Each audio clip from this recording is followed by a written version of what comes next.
शुरू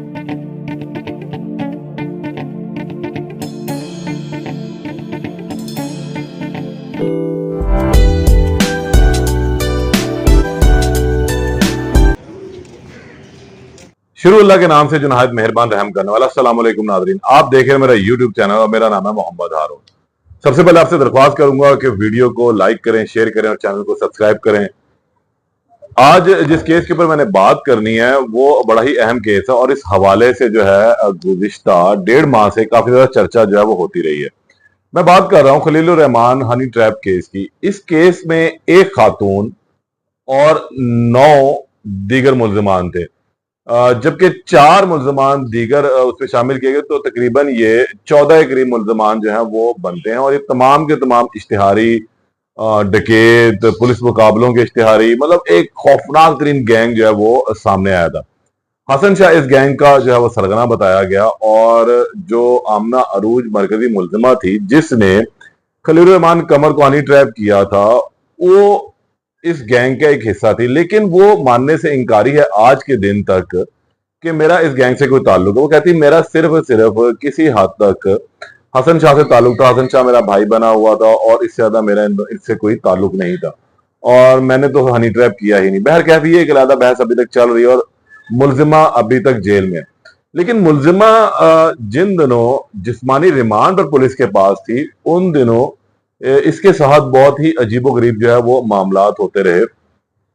ये जेल से जब जिस्मानी रिमांड से खत्म होने के बाद अदालत आती थी तो उस वक्त ये कुछ डरी डरी रहती थी और इस हवाले से जो है इसने बाकायदा तौर पर जज साहब से शिकायत भी की और इसने कहा कि मुझे जो है वो टॉर्चर किया जाता है, मुझे मारा जाता है, तशद्दुद किया जाता है। बहरहाल उस वक्त तो इस हवाले से कोई मेडिकल रिपोर्ट जो है वो ना बन सकी और इसके वकील का क्लेम था कि मेडिकल हुआ था लेकिन पुलिस ने मिली भगत से वो मेडिकल तब्दील करवा दिया। जुडिशियल हो गई, जुडिशियल जिस वक्त थी तो इस दौरान इसने एक अहम इंकिशाफ किया और इसे अपनी वालदा को बताया कि इसके जिस्म में जो है वो दर्द होती है, इसकी हड्डियां दर्द कर रही हैं और इसकी जो माहवारी के अयाम है वो तशद्दुद की वजह से खराब हो चुके हैं। गुज़िश्ता 1 माह से ये मुसलसल जो है वो इन अयाम में मुब्तला है।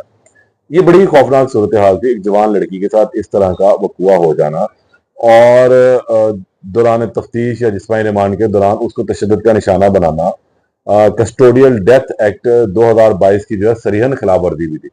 बहरकैफ इन चीज़ों के ऊपर जो है किसने अमल करना था और किसने इसकी बात माननी थी, ये बिल्कुल ही सांप के आगे बीन बजाने के बराबर था। लेकिन इसके जो वकील हैं एडवोकेट सैफुल्लाह वड़ाइच, उन्होंने बहुत ही स्मार्टनेस का मुजाहरा किया और अभी तक अगर हम इस केस को देखें तो बहुत ही स्मार्ट तरीके से लेकर जो है इस केस को वो चल रहे हैं। इस कहानी में भी जो ट्विस्ट आने शुरू हुए और पहले दिन से लेकर आज आखिरी दिन तक, मेरी से पहले दिन भी मुलाकात हुई थी जिस वक्त इसको जिस्मानी रिमांड के लिए जुडिशियल मजिस्ट्रेट की अदालत में पेश किया गया था। उस दिन जो इसका मौकफ था और आखिरी मुलाकात इससे 21 तारीख को हुई थी, यानी कि 21 अगस्त को। उस दिन भी उसका वही मौकफ था कि मैंने हनी ट्रैप नहीं किया, मैंने खलीलुर रहमान कमर को अगवा नहीं किया, मेरे इसके अगवा से कोई ताल्लुक नहीं है, मैं तो खुद भी अगवा हो गई थी। ये मौकफ इसका पहले दिन था और आज जो मैंने बताया कि 21 तारीख यानी 21 अगस्त तक भी इसका यही आखिरी मौकफ था। लेकिन हैरानगी की बात है कि अफसरान बाला के सिर पे जो है कान पर जू भी नहीं देंगी इस हवाले को लेकर, इस सारे मामले को लेकर। इसके वकील ने एक स्मार्ट मूव की थी और वो ये थी कि उन्होंने लाहौर हाई कोर्ट में इसका मेडिकल करवाने के लिए इसकी वालदा की जानिब से एक दरख्वास्त दायर कर दी थी और फिर उस दरख्वास्त के ऊपर जो है बहुत ही होशरुबा किस्म के इंकिशाफात जो है वो सामने आए कि असल हकायक क्या थे। लाहौर हाई कोर्ट में जब ये दरख्वास्त दायर की गई तो लाहौर हाई कोर्ट के जस्टिस तारिक सलीम शेख के पास ये समाअत के लिए मुकर्रर हुई। अदालत ने हुक्म दे दीजिए मोहतरमा का मेडिकल करवाया जाए, इस मुल्जिमा का मेडिकल करवा के लाया जाए, जिसमें पुलिस ने भरपूर कोशिश की, जी जरूरत नहीं है, पहले हो गया, वो क्लियर आया। लेकिन अदालत ने हुक्म दिया कि इसका मेडिकल होना जरूरी है, इसका मेडिकल करवा के लाया जाए। जिस पर अदालती हुक्म पर जो है पहले इसके ब्लड के तमाम टेस्ट हुए और फिर अदालती ही हुक्म के ऊपर इसका एक्सरे हुआ, इसकी स्किन के टेस्ट हुए, क्योंकि इसका क्लेम था कि दौरान जिस्मानी रिमांड इसको करंट लगाया जाता रहा, इसके नाजुक अज़ाब पर ठुड्डे लाते मारे जाते रहे, डंडे जो है वो मारे जाते रहे, इसके जिस्म पे डंडे मारे जाते थे। इसको बदतरीन तशद्दुद का जो है वो निशाना बनाया जाता था। लेकिन ये बात कोई भी आला अफसरान सुनने को उस टाइम तैयार नहीं था, क्योंकि आला अफसरान ही इसकी तफ्तीश कर रहे थे और उन्होंने अपने एहलकारों को खुली छूट दे रखी थी कि भाई अब आप जो मर्जी करें। तो हम अदालती हुक्म पर फिर एक रिपोर्ट जो है वो दाखिल हुई और उसमें कहा गया कि जनाब अभी इसके कुछ मेडिकल टेस्ट बाकी हैं, तो वो हो जाएंगे तो फिर हम इसकी रिपोर्ट ले आएंगे। गुज़िश्ता समात पर भी इसी तरह ही हुआ कि उन्होंने एक इंटरिम रिपोर्ट पेश की, जिस पर अदालत ने कहा कि भाई इंटरिम रिपोर्ट है, आप मुझे हतमी रिपोर्ट जो है वो दें, जिस पर अदालत ने फिर हतमी रिपोर्ट 2 रोज के बाद जमा करवाई गई और आज इसका तहरीरी हुक्म जारी किया गया। और जो अदालती तहरीरी हुक्म है ये इंतहाई होशरुबा है, खौफनाक है, जिसके अंदर ऐसे हकायक को जो सामने लाया गया जो मेडिकल रिपोर्ट में दर्ज है। इस मेडिकल रिपोर्ट के मुताबिक जब आमना अरूज तकरीबन 12 दिन के जिस्मानी रिमांड पर ओसीयू ऑर्गेनाइज्ड क्राइम यूनिट के पास थी, तो उस दौरान इसको बदतरीन तशद्दुद का निशाना बनाया गया। जो जो बातें वो कहती थी, जो जो उसने क्लेम किए थे, मुझे करंट लगाया गया, मुझे मारा गया, पीटा गया, मेरे जिस्म को नोचा गया, ये तमाम इल्जामात जो है इस मेडिकल रिपोर्ट में साबित हो गए। और जिस पर अब अदालत में जब ये मेडिकल रिपोर्ट पेश की गई तो अदालत ने अपना एक भरपूर किस्म का जो है वो ऑर्डर जारी किया। उसने हुक्म दिया कि मुलजिमा पर जो है दौरान तफ्तीश जिस्मानी रिमांड पर जो पुलिस की तहवील में थी, उस पर मेडिकल रिपोर्ट के मुताबिक जो है तशद्दुद साबित हुआ है और जो कस्टोडियल डेथ एक्ट 2022 है उसकी सरीहन खिलाफ वर्जी है। किसी भी मुलजिम को दौरान जिस्मानी रिमांड तशद्दुद का निशाना नहीं बनाया जा सकता। अब बिलखसूस जब वो खातून हो, माना कि वो एक हीनियस क्राइम, एक बहुत ही सख्त जुर्म के अंदर बंद है, एक बड़े जुर्म के अंदर बंद है, लेकिन उसके बावजूद उसको तशद्दुद का निशाना नहीं बनाया जा सकता, उसके जिस्म के साथ मारपीट नहीं की जा सकती। आप उसको किसी और तरीके से जो है वो असल सच उगलवा लें, लेकिन ये कोई तरीका नहीं है कि अगर एक शख्स आपकी तहवील में है तो उसको मार मार के अदमुआ कर दिया जाए और फिर आगे से डराया धमकाया भी जाए कि मजीद केसेस में तुम्हें डाल देंगे। ये तमाम चीजें जो है फिर वो सामने आई और अब अदालत ने हुक्म दिया कि DGFIA को कि ये दरखास्त वसूल करें मुलजिमा की जानिब से और उन तमाम पुलिस अफसरान के खिलाफ जो है वो मुकदमा दर्ज करें। अच्छा, इसमें बड़ी अहम बात है कि इसके जो वकील हैं उनसे मेरा गुज़िश्ता हफ्ते जब वो आए थे, हमने उनका शॉर्ट के इंटरव्यू हुआ, तो उन्होंने ये कहा कि बिल्कुल इसके साथ तशद्दुद हुआ है, वो भी आप सुने। और इसके अलावा हमारी डॉक्टर से जब बात हुई थी तो डॉक्टर ने भी इस बात की किसी हद तक पार्शली जो है तस्दीक की थी कि जनाब ये 2 साल पुराना भी होगा तो वो भी तशद्दुद सामने आ जाएगा कि आया हुआ या नहीं। इसके नीचे छुपी हुई तमाम चीजें जो हैं वो वाज़ेह हो जाएंगी।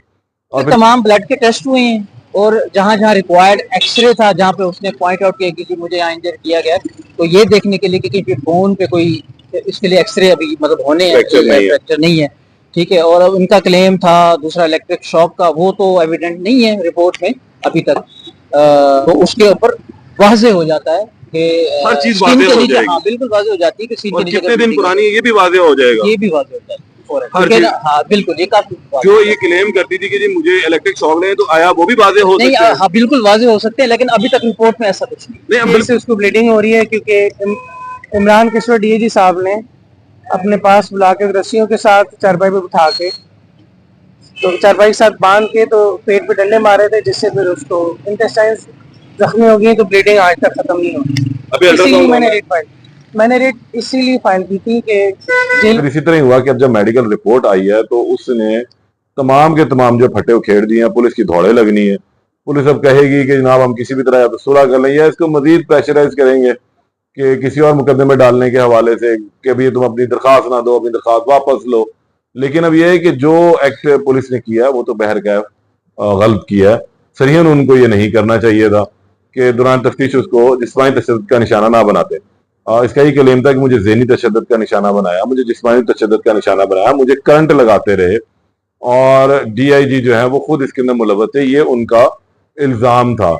और मुलजिमा का भी, खैर मुलजिमा का शॉर्ट हमारे पास मौजूद तो नहीं है, कुछ उससे ऑफ द रिकॉर्ड गुफ्तगू होती थी, मतलब ऑफ द रिकॉर्ड से मुराद है कि ऑफ कैमरा, क्योंकि लाहौर हाई कोर्ट के हुक्म के मुताबिक किसी भी ज़ेर हिरासती मुलजिम का इंटरव्यू नहीं किया जा सकता। तो ये बात ऑन कैमरा तो अब नहीं कर सकती थी, लेकिन उसने अपनी बात खुल कर जरूर बताई कि मेरे साथ क्या क्या हुआ। और पुलिस ने जब एटीसी में वो मौजूद थी तो उस वक्त भी एक हलफ हुआ था कोर्ट के अंदर कि आप अदालत ने पूछा कि भाई आप ये हल्फ लें कि जो कहेंगी सच कहेंगी और इसके अलावा कुछ नहीं कहेंगी, अगर कुछ ऐसी बात है तो अल्लाह का कहर उन पर नाजिल हो। तो अदालत ने पूछा कि आप मेडिकल करवाना चाहती हैं, तो उन्होंने कहा जनाब जी मैं करवाना चाहती हूँ। जबकि जो पुलिस अफसर साथ आए हुए थे, इंस्पेक्टर थे इमरान यूसुफ साहब, वो और उनके साथ जो लेडी एहलकार थे वो इस चीज में बाजिद थे कि आप मेडिकल मत करवाएं। लेकिन वो लड़की, वो जो मुलजिमा थी, वो इस पर बाजिद थी मैंने मेडिकल अब अपना करवाना है। तो हम उस मेडिकल की रिपोर्ट जो है वो सामने नहीं आई और उसमें बकौल इनके वकील के कि उसको बदल दिया गया था।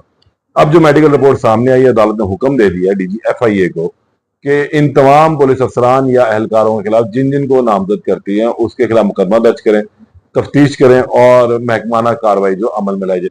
ये एक बड़ी डेवलपमेंट हुई है हनी ट्रैप केस में खलील रहमान के, कि अब खलील रहमान केस जहां एक तरफ जाना है वहां इस तशद्दुद की वजह से केस काफी हद तक खराब होता हुआ भी नजर आता है। कोशिश कर रहा हूं मैं कि इनके वकील से रब्ता हो जाए, लेकिन वकील साहब का नंबर भी बंद है इस वक्त, शायद वो कहीं बिजी हैं या कहीं और मसरूफ होंगे। लेकिन जैसे ही उनसे भी रब्ता होगा उनको लाइन पे हम लेंगे और दोबारा आज की इस मेडिकल रिपोर्ट के हवाले से ताज़ा तरीन जो चीज़ें हैं वो आपसे शेयर करूंगा। तब तक के लिए इजाज़त दें, अल्लाह ने के बाद।